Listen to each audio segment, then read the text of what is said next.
A criação de conteúdo perdeu um pouco do brilho pra mim em alguns momentos, porque passou de ser algo que eu estava explorando e passou a ser o meu sustento, que isso não foi uma coisa que eu decidi ano passado, uma coisa que vem sendo construída a minha vida toda, basicamente. Muito nova e muito ignorante mesmo, me faltava repertório de vida e, meu Deus, que limitado que era aquilo, né? E eu realmente não fazia ideia do quão limitado era aquilo. Bom, vamos começar. O vídeo mais esperado. Quem vê pensa, né?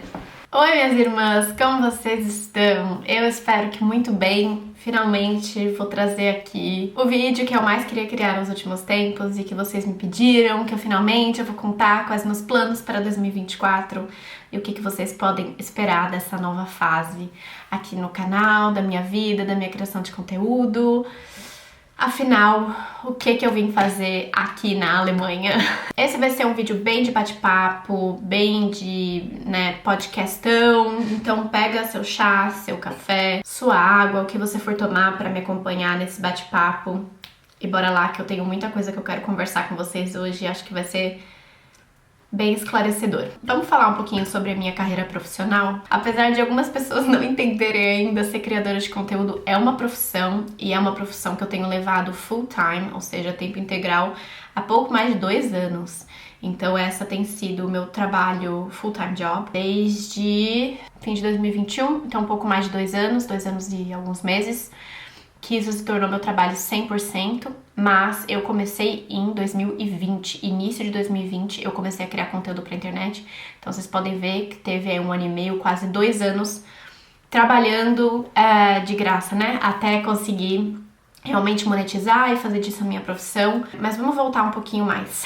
Desde pequena, eu sempre soube que eu quis ser jornalista e por muito tempo eu falava assim, nossa, que sorte a minha, porque eu via o meu irmão e várias amigas minhas próximas que não sabiam o que queriam fazer e demoraram alguns anos até entender o que queria cursar na faculdade. E aí eu acho que a gente pode fazer essa separação que vai ser bem legal, porque quando a gente tá na escola, a gente acha que saber o que quer fazer da vida é saber o que quer cursar na faculdade. E hoje, com 30 anos, eu posso pegar nessa Marina de 16, 17, que achava que tinha sorte por saber que curso que queria marcar ali no vestibular, que tinha tido a sorte de saber mais o que queria da vida e... Ai, tadinha dela, gente. Hoje, com 30, eu consigo ter uma visão de mundo muito mais expansiva do que a vida que a gente quer levar vai muito além da nossa profissão. E dentro da nossa profissão existem muitas camadas de que tipo de vida você pode levar. E aí, com 17 anos, né, gente, menor de idade, uma criança, literalmente uma criança, decidindo o futuro e o rumo da sua vida. Eu me sentia uma garota de sorte por saber que eu queria ser jornalista. Vocês podem ver que eu, me comunico muito bem e eu sempre fui assim. Essa foi uma coisa que eu sempre gostei, me senti confortável. Eu fui repórter mirim da minha cidade quando eu era criança. Eu brincava de fazer vídeo em casa, eu brincava de fazer sessão de fotos com as minhas amigas, com as minhas bonecas.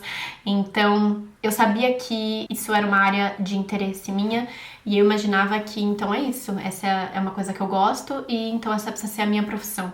Porque a nossa vida é nosso trabalho, né? Isso sou eu pensando com 15 anos, né? Nossa vida é nosso trabalho, a gente é definido pela nossa profissão. Então o que eu gosto de fazer é trabalhar com criatividade, com comunicação. Então eu vou ser jornalista. E tudo parecia muito óbvio. Eu nunca quis ser veterinária, eu nunca quis ser astronauta.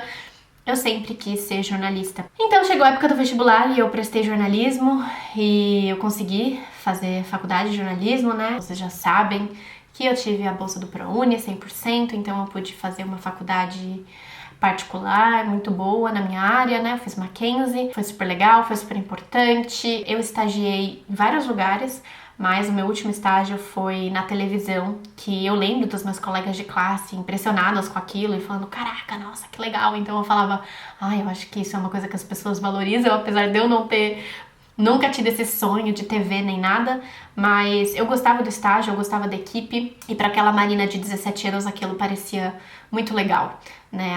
Tá aqui na televisão, tá aqui com essas pessoas, ver peças, né, jornalísticas que os meus colegas estão criando e achava tudo aquilo muito incrível. Eu não conseguia enxergar as outras coisas assim. Acho que eu era muito nova e muito ignorante mesmo. Me faltava repertório de vida, de saber quais são as outras possibilidades. Foi meio que assim, aquela foi a primeira coisa que me foi apresentada, foi uma coisa que socialmente tinha muita aprovação e na vida real parecia muito legal. Então eu fechei naquilo e falei, ai, parece incrível, é isso, bora, vamos. E eu não conseguia enxergar de verdade todos os problemas e a vida que aquelas pessoas de verdade levavam, sabe? Hoje eu consigo enxergar pelas experiências que eu tive lá e as que eu tenho hoje, mas naquela época eu não via essas coisas como um problema. Por exemplo, não ter fim de semana, medo de ser demitido todo dia, trabalhar hora extra sem ser pago e coisa e tal. Eu não via isso como um problema. Pode parecer louco, né? Mas eu acho que eu via todo aquele glamour e toda aquela coisa. E não era um glamour, não é o glamour típico de uma classe alta. Era um glamour profissional, quase todas as profissões, mas o jornalismo é uma profissão que envolve muito ego. E o glamour era, tipo assim, ter muitas premiações, ter no sentido assim de eu ganhei essa peça jornalística, ganhou reconhecimento e publicidade e views e coisa, e Ibope, enfim, né, trabalhando na TV, Ibope era importante. Então, eu achava que como a sua vida é sua profissão, então tudo bem que você não pode passar Natal com a sua família porque você tem que escolher entre Natal e Ano Novo pro resto da sua vida. Faz parte, a sua vida é a sua profissão. E, meu Deus, que limitado que era aquilo, né? E eu realmente não fazia ideia do quão limitado era aquilo. E aí eu tive a brilhante ideia, e eu digo brilhante de coração mesmo, porque ainda bem que eu fui fazer isso, que foi ter uma experiência fora. Nessa época eu já tinha feito um intercâmbio, eu tinha morado uma vez fora nos Estados Unidos, fiz um intercâmbio de high school, mas eu nunca tinha vindo pra Europa viajar, né? Eu tinha muitos amigos que tinham feito os mochilões pela Europa e tal, e eu não tinha essa condição, então pra mim nunca foi uma realidade, tipo assim, vou fazer uma viagem pra Europa e passar um mês na Europa. É um investimento muito alto que ia me demorar muito tempo pra conseguir realizar, e passar só um mês, o que eu ia conhecer, né? Eu queria ter uma experiência mais profunda mesmo e mais longa, com menos investimento, ou seja, que eu podia fazer mais rápido. Foi aí que eu decidi ir pra Alemanha com o intercâmbio de au pair. Eu sabia do intercâmbio de au pair na Europa, porque minha mãe foi au pair na Europa. Quem já me acompanha aqui há muito tempo talvez ache isso repetitivo, mas eu acho que hoje em dia quem me segue, né, são poucas pessoas que estão desde o começo, então acho importante falar essas coisas. Eu comecei a pesquisar e eu achei que nem tinha mais esse programa, porque na Europa, na Inglaterra ele não existe mais, né, de forma legalizada, como visto de au pair, e as agências só faziam pros Estados Unidos. Eu falei, uai, acho que não tem mais esse programa de au pair na Europa. E aí eu fui mais atrás e eu encontrei o Au Pair World, e minha mãe, na verdade, encontrou o Au Pair World, mas aí eu entrei no site do consulado alemão e eu vi que era legalizado, que era real e que essas coisas, né, era feito de forma correta, que era muito importante pra mim. E o resto é história, né? O resto é história que tá aqui no YouTube. Eu fui pra Alemanha, fiz o meu primeiro ano de au pair, me apaixonei pela Europa, me apaixonei pelo estilo de vida. Eu comecei a entender o quão limitado era a minha visão de mundo no sentido de outras formas de viver, de não ser definido pela sua profissão, pelo seu trabalho profissional, que no Brasil a gente tem muito essa cultura, né, de ostentação. E a ostentação profissional é uma realidade gigantesca no Brasil, que eu não vejo tanto aqui na Europa. Eu vejo de brasileiros que trabalham aqui na Europa, mas dos europeus mesmo, eu consigo sentir a diferença cultural nesse sentido de não ter que ostentar o seu trabalho, a sua profissão. E aí, eu cheguei aqui, vi essa realidade completamente diferente, mas ainda era muito jovem, tava começando a entender que era um choque, né, gente? Pensar que, poxa, a minha vida inteira eu pensei que a vida funcionava dessa maneira e que era isso que importava e que era assim que as pessoas viviam. E eu cheguei aqui, nossa, as pessoas vivem de forma diferente, as pessoas têm uma cultura completamente diferente que eu não conhecia. Então eu continuei aqui na Europa mais um ano, fiz o programa de au pair em Amsterdã, que na época era a única maneira, porque eu descobri tudo isso e eu falei, tá, e o que eu faço com isso, sabe? Como que eu continuo aqui na Europa? Como que eu me encaixo nisso? E será que é isso mesmo que eu quero? As coisas precisam de tempo, né? Nada é do dia pra noite. Tipo, tá, beleza, decidi, agora vou mudar minha vida completamente. Então eu precisava de tempo pra amadurecer pessoalmente, amadurecer a ideia, entender mais profundamente, decidir o que eu queria de verdade.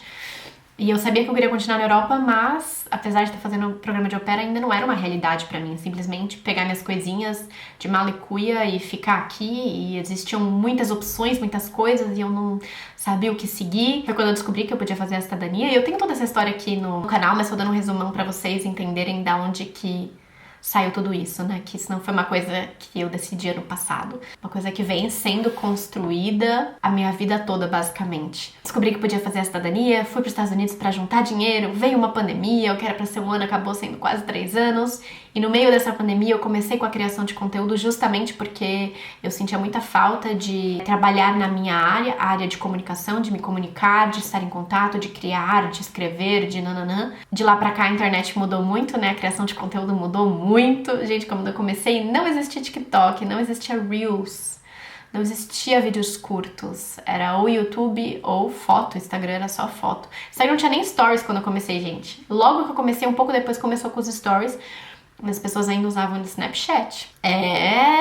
As coisas mudam e elas mudam rápido, porque isso era apenas 4 anos atrás. As coisas deram certo, né? Começaram a dar certo, e eu me encontrei, e eu criei conteúdo, e eu fui crescendo, fui trabalhando com marcas, e bibibi, do bobobó, e foi muito legal. Mas eu sinto que eu meio que caí nessa profissão de criação de conteúdo muito despretensiosamente. Não foi uma estratégia, uma escolha bater o martelo da minha vida que eu fiz, tipo, agora irei trabalhar com criação de conteúdo. Eu comecei pensando em monetizar, eu comecei pensando em fazer disso um trabalho, mas eu não sabia de verdade o que significava esse trabalho e tudo bem, na época era isso que eu tava buscando, apenas uma coisa nova pra fazer, pra investir, pra criar, pra explorar. Era isso que eu queria explorar isso. E as coisas foram dando certo, então eu fui continuando. Mas muita coisa mudou, né, gente? Eu comecei nessa jornada de au pair com 22 anos, recém-formada. Minha visão de mundo era muito limitada e ela foi crescendo e eu fui, né, tipo, expandindo meu repertório de estilos de vida. E foi aí que eu comecei nessa minha busca por qualidade de vida, por equilíbrio entre vida pessoal e trabalho, que era uma coisa que nem passava pela minha cabeça quando eu morava no Brasil antes de fazer o meu primeiro ano de au pair. Então, apesar de desde aquela época eu pensar que eu queria fazer uma vida na Europa, eu queria estar aqui, mas eu não sabia como que ia ser essa vida, sabe? Tipo assim, eu olhava e falava, tá, eu quero experienciar isso, mas de que maneira? Existem muitas maneiras de se viver aqui na Europa. Do mesmo jeito que existem muitas maneiras de se viver no Brasil e em qualquer lugar do mundo. E nessa época tava começando a ideia de nomadismo digital na internet, assim, não era uma coisa muito popular ainda, como é hoje. Como eu falei, as coisas mudaram muito rápido na internet, no mundo de viagem, no mundo de criação de conteúdo. E eu fui, né, embalando nessas mudanças e indo e vendo e nananã, e tem muitas mudanças que não são boas, no sentido de que, tipo, eu acho que a criação de conteúdo perdeu um pouco do brilho pra mim em alguns momentos, porque passou de ser algo que eu estava explorando e passou a ser o meu sustento. E quando as coisas são seu sustento, tem hora, gente, que não dá pra ficar tipo, ai, queria fazer um vídeo assim, assim, vamos ver no que vai dar, não sei o quê. Você tem que se preocupar com números, você tem que se preocupar com alcance, você tem que se preocupar com a imagem que você tá passando, com exatamente o que você fala, né? O famoso ser cancelada. Se isso é só um hobby, eu sou cancelada. Mas se isso é meu trabalho, se isso é meu sustento e eu sou cancelada, e de um dia pro outro eu paro de ter um sustento, as coisas mudaram muito. E a criação de conteúdo mudou muito. A gente foi de uma era que não existia stories, que o Instagram era uma rede de fotos, que slide de texto funcionava super bem lá e o alcance era uma loucura. Gente, vocês têm uma noção, quando eu comecei do zero no meu Instagram, tá? Quando eu tinha em torno de, sei lá, 7 mil seguidores, minhas visualizações no stories eram tipo 4 mil visualizações por dia. E eu fazia story todos os dias. Então, assim, era outro mundo, era outra coisa. Hoje em dia esses números são muito diferentes. Então eu comecei com a criação de conteúdo e meio que assim, do nada, né? Do nada, bem entre aspas, e também do nada, num estalar de dedos, eu me encontrei nessa profissão, nesse trabalho, essa era a minha vida e eu comecei a entender de verdade o que significa ser uma criadora de conteúdo. E eu entendo que muita gente aqui sempre me pergunta, com o que você trabalha, o que você faz, porque a gente não sabe o que é ser criador de conteúdo. Quem trabalha com isso tá descobrindo ainda e as coisas mudam muito rápido, então com o meu conhecimento de hoje do que significa, né, não é só vir aqui, é ter uma empresa, lidar com cliente, ser empresária e ser criadora de conteúdo e ser filmmaker, e ser editora, e ser assessora da minha própria marca, e ser profissional de branding, e tipo assim, é muito plural. É muito plural ser uma criadora de conteúdo, existem 1000 maneiras, 1000 coisas, e aí você pode fazer ou pode não fazer também, e aí sua carreira pode não decolar ou pode decolar, ou pode estagnar ou pode declinar. Veja aí quantas pessoas que você seguia na época da pandemia, que foi quando, né, teve esse boom de gente começando, e quantas pessoas continuam criando conteúdo, porque é muito difícil se manter como criadora de conteúdo e manter essa empresa rodando como uma profissão mesmo, como um trabalho full time. Não é porque é difícil que a gente não deve fazer, mas eu acho que no caminho eu fui descobrindo o que eu gosto de lidar, o que eu quero lidar na minha vida e o que eu não quero lidar. E algumas coisas que me incomodam muito da profissão que eu tenho hoje é a falta de privacidade e a invasão mesmo das pessoas na internet, assim. Então, você tem que lidar com muita crítica o tempo inteiro de pessoas que não fazem a mínima ideia de quem você é, o que você faz. Mas, querendo ou não, apesar de você, tipo, eu sei disso, é só não ligar, você tá recebendo isso o tempo inteiro. Imagina você chega no seu trabalho, você abre sua caixa de inbox, todos os dias tem 25 e-mails de alguém falando merda. Você pode só deletar esse e-mail, mas você teve que ler 25 e-mails e ver que era que tava falando merda, senão você não responde os e-mails corretos. Uma analogia meio boba, mas é meio que isso. E acho que a falta de privacidade também, as pessoas cobram muito, muita gente perdeu a noção do que né, pode ser perguntado, pode ser dito na internet, e aí, como eu disse, acho que o mais difícil de entender para quem tá de fora da criação de conteúdo é a questão do volume. Você talvez veja um comentário numa sessão de YouTube de um vídeo de uma criadora aqui ou ali, mas você não tem ideia do quanto que aquela pessoa já recebeu aquilo na DM, quantos comentários ela pagou daquela natureza ou piores, enfim, vem de todos os cantos. Eu acho difícil porque às vezes eu acho difícil vir aqui com esses desabafos ou né, apenas contando, relatando, porque a vida de criação de conteúdo ela é muito privilegiada em vários sentidos, vários sentidos. Então é até meio chato falar, mas querendo ou não, tem problemas como qualquer profissão, e só que os problemas, assim, os privilégios que você tem sendo criador de conteúdo são privilégios que eu não sei qual outra profissão tem, mas os problemas também são problemas que são muito individuais dessa profissão. E as coisas mudam a todo momento, então é muito difícil de prever. Eu vi 2 vídeos de 2 criadores do YouTube gigantescos falando assim, por que está todo mundo desistindo do YouTube? E aí eles falavam de vários exemplos de vários outros criadores grandes que estão desistindo do YouTube, estão deixando a criação de conteúdo por causa de tudo isso, que é muito difícil, porque é um volume gigantesco e basicamente você tem que lidar com tudo isso e as pessoas não aguentam, né? E é um trabalho também que mistura muito vida pessoal com vida profissional e tudo vira uma coisa só. E aí você não sabe mais quem é você profissionalmente, quem é você pessoalmente, o que tá exposto na internet, o que não tá. Você tem que a todo momento tá balanceando isso e as coisas transbordam muito. Então, nossa, desde que eu cheguei aqui em Berlim também tive algumas situações meio chatas, as pessoas meio que... Eu falo isso com todo o carinho do mundo, mas vocês não têm noção de como algumas mensagens creepy que eu posso receber.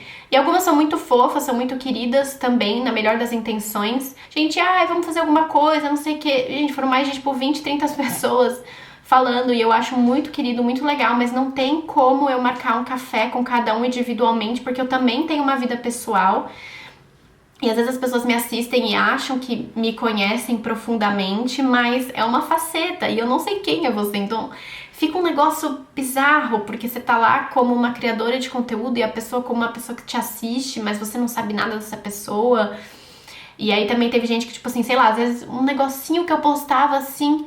é na estação tal, então quer dizer que você mora não sei o que, tipo, velho, what the fuck, sabe, what the fuck.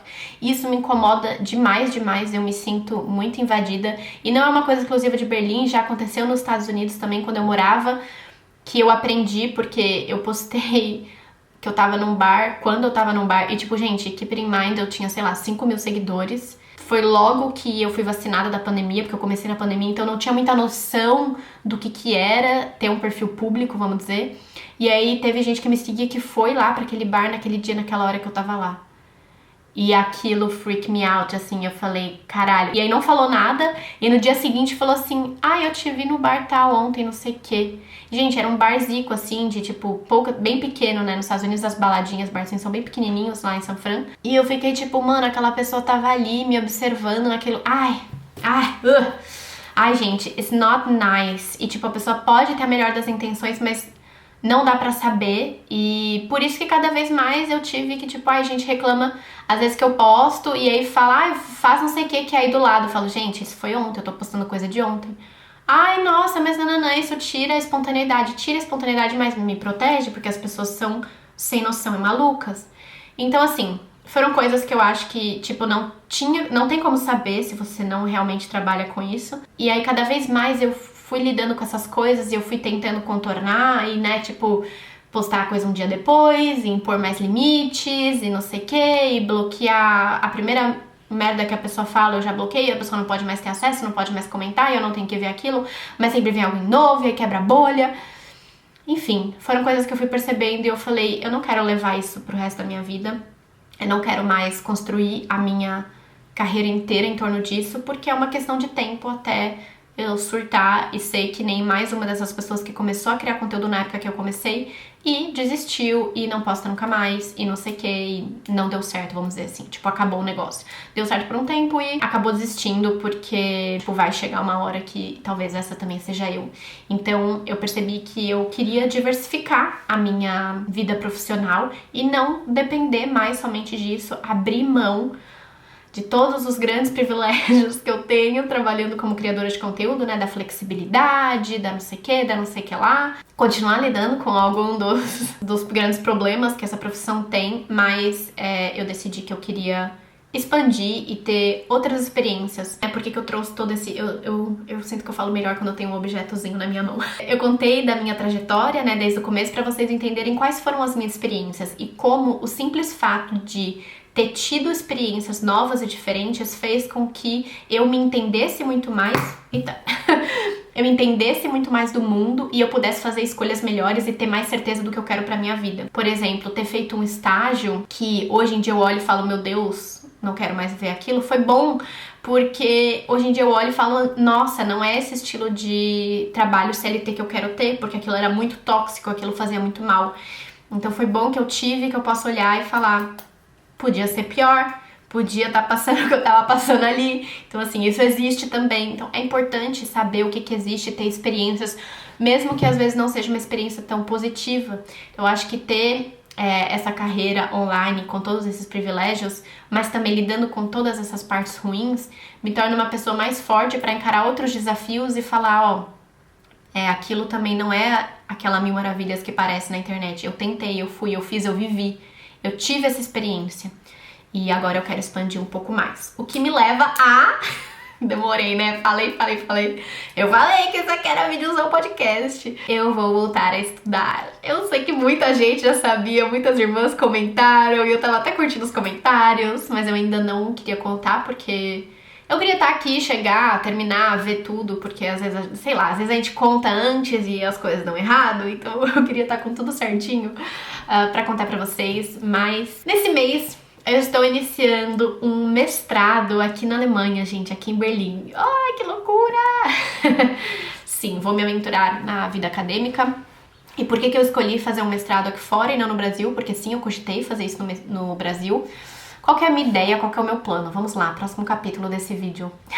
Quando eu decidi isso, que eu tava pronta pra ter outras experiências, experimentar coisas novas e viver algo diferente do que eu tenho vivido até agora, eu percebi que seria muito difícil me inserir no mercado aqui fora, simplesmente me inserir. Eu fiquei tipo, gente, eu nunca tive que procurar um full-time job, né?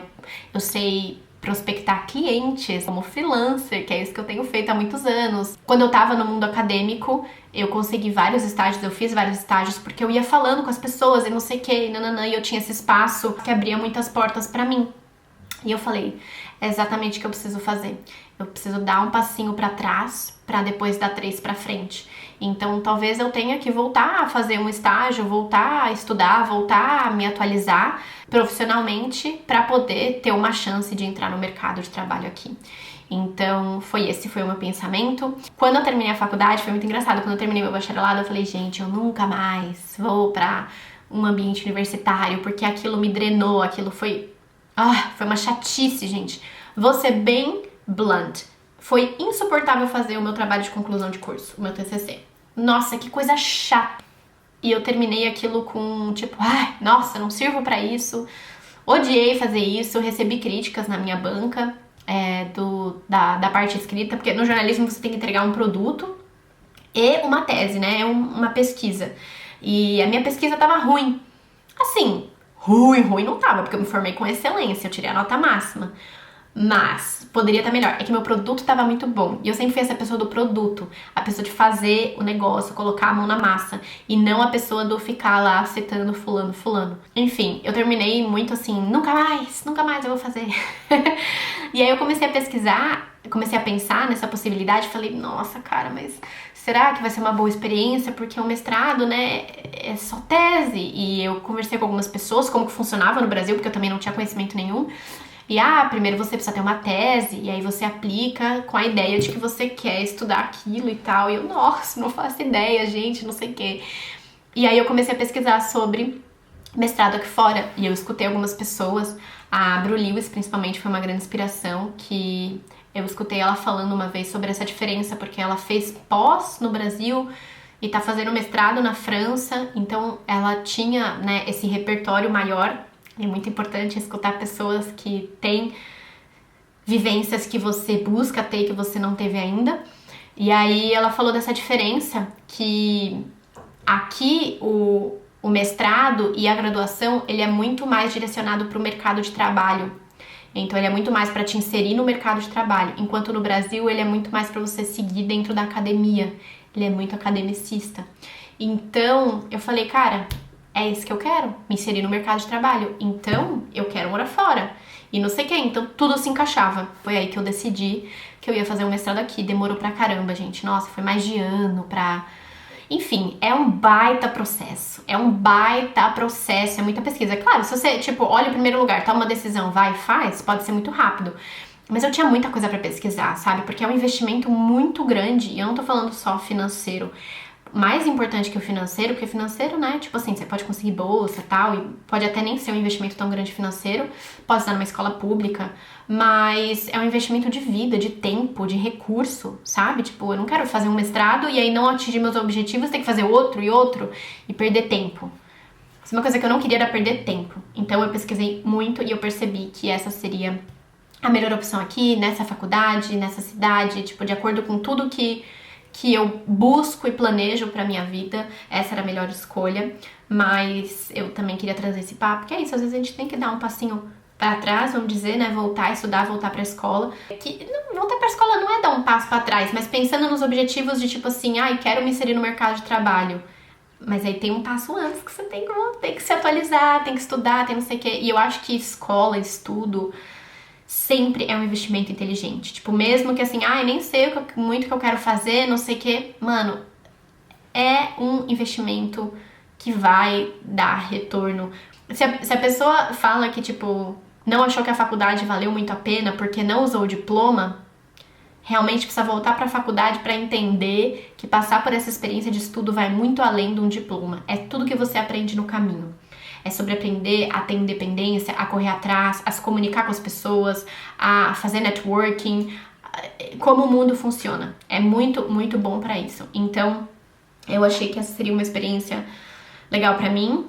Tô nervosa, gente. Não sei se vou dar conta, meu Deus, voltar pra essa vida de estudante, me desafiar a fazer uma coisa que eu não sou boa, né? Tipo assim, eu acho que depois de uma certa idade a gente meio que acha que a gente tem que chegar e ser boa nas coisas e fazer só o que a gente é boa, o que a gente sabe. E a vida não é assim, óbvio que não. Então eu vou voltar pra uma coisa que vai ser um desafio, que talvez eu não seja a melhor da sala, provavelmente eu não vou ser a melhor da sala.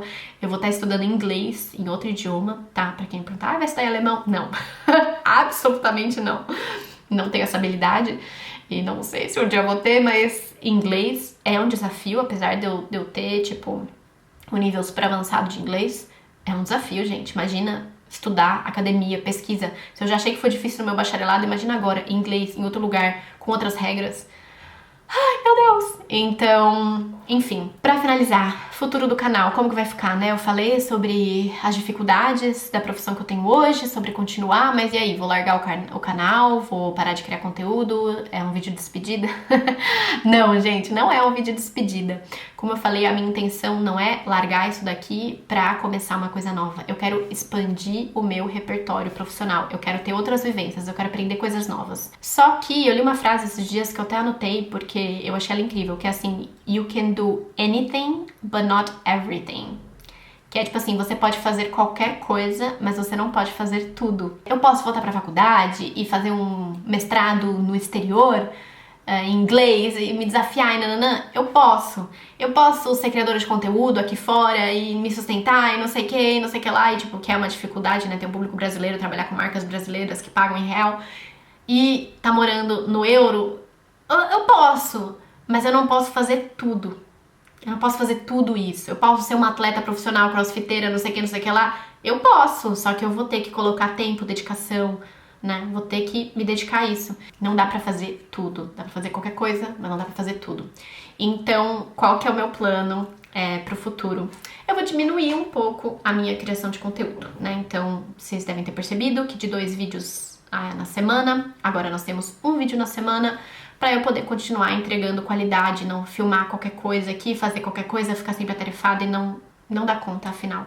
Então eu quero trazer um conteúdo útil, um conteúdo que tenha um propósito, que esteja alinhado com a minha marca, com o que eu trago. Então continuo. Eu tenho um contrato para mais de ano, gente, com outras marcas, então não vou abandonar vocês, porque também isso é uma coisa que eu faço porque eu gosto. Nesse vídeo que eu tava vendo do cara falando, por que tá todo mundo desistindo, não sei o que. Uma das coisas que ele falava é isso, é porque muita gente começou a criar conteúdo, principalmente pro YouTube, porque dá dinheiro.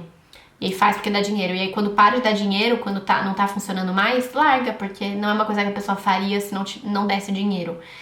E o YouTube é uma coisa que eu faria mesmo que não desse dinheiro. Claro, eu gostaria que desse mais dinheiro, que eu não precisasse ter tanto trabalho, eu gostaria, mas essa não é a realidade. Eu ganho sim dinheiro com o YouTube, mas eu não sou uma criadora, né, de 1 milhão de seguidores que consegue se sustentar só com um vídeo semanal no YouTube. Eu preciso ter várias fontes. Mas agora, novos desafios, novas realidades, novas experiências. Eu acho que a vida é muito sobre isso. E eu adoro poder inspirar vocês nessa nova fase da minha vida também, porque eu comecei a criar numa fase meninota, numa fase, vamos ver no que vai dar, numa fase de descoberta. E hoje eu me vejo numa fase muito mais madura, né, gente? Entrei na casa dos 30, na maravilhosa casa dos 30. Eu amo a casa dos 30. Eu me sinto, assim, uma pessoa muito diferente, não por estar na casa dos 30, mas diferente da pessoa que começou quase 5 anos atrás.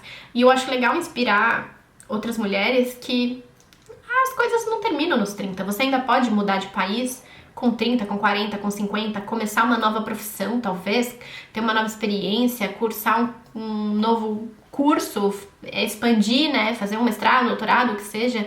A gente pode fazer isso, não importa que a gente tem 30, tem 40, tem 50, tem 60, a gente pode ter novas experiências e eu quero mostrar pra vocês que não é fácil, gente, é muito diferente nos 20 anos, mas tem muitas vantagens de você fazer isso numa fase mais madura da sua vida, com mais consciência, com mais repertório. Eu tô sentindo que eu vou lidar muito melhor com as coisas. Não quer dizer que eu não vou ter desafios, mas eu me sinto muito mais preparada pra viver tudo isso, pra enfrentar esse desafio.